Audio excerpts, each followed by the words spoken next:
देश में सहकारिता के माध्यम से गांव, गरीब, किसान, मजदूर, पशुपालक को मजबूत करने के लिए ये राष्ट्रीय मुहिम है।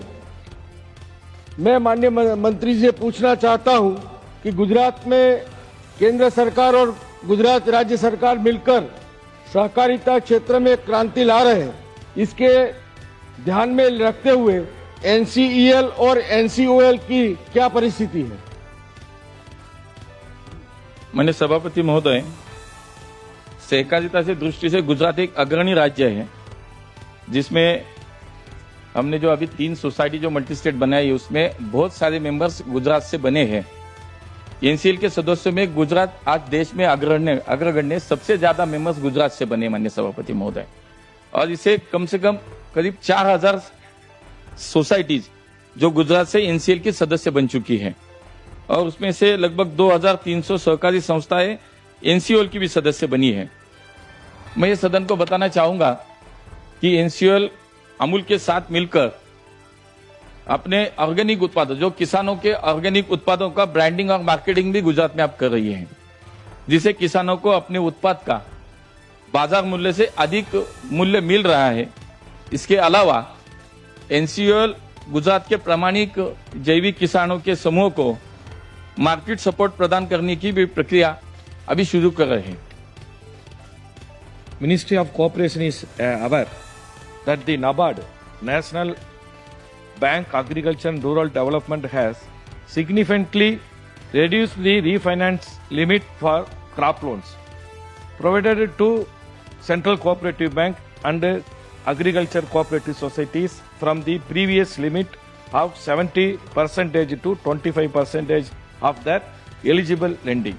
Will the Ministry adopt to urge the NABARD to restore the previous 70% of refinance support for the crop loan to the cooperative banks?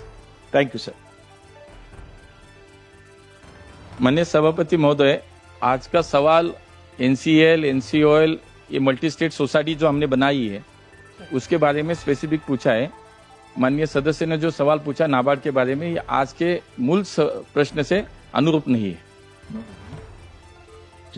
कृषि और सहकारिता में अग्रणी है, और पहली बार सभापति महोदय ऐसा हुआ है कि कोऑपरेटिव के माध्यम से एक्सपोर्ट करने के लिए एनसीईएल और ऑर्गेनिक के लिए एनसीओएल, और महत्वपूर्ण किसानों का जो है बियाणे बीज के लिए बीबीएसएसएल, यह सहकार मंत्री अमित जी शाह इनके नेतृत्व में हुआ है, इसलिए मैं उनका अभिनंदन करता हूं। और मैं पूछना चाहता हूं माननीय मंत्री जी से कि महाराष्ट्र की कितनी पैक्स, कितनी सहकारी संस्थाएं उससे जुड़ी है, और उससे वो संस्थाओं को और किसानों को कितना लाभ हुआ है? Honorable Minister. माननीय सभापति महोदय, माननीय सदस्य ने जो सवाल पूछा है महाराष्ट्र के बारे में अभी पूछा, हमारे देश में कुल 8 लाख से ऊपर कोऑपरेटिव सोसाइटीज है। उसमें से सबसे ज्यादा करीबन 2.25 लाख कोऑपरेटिव सोसाइटीज अकेले महाराष्ट्र में है, और इसी क्रम में एनसीएल हो, एनसीओएल हो या बीबीएसएसएल की भी महाराष्ट्र में उसके माध्यम से विस्तार बढ़ रहा है, जिसका फायदा वहां के हमारे किसानों को हो रहा है। अब तक एनसीएल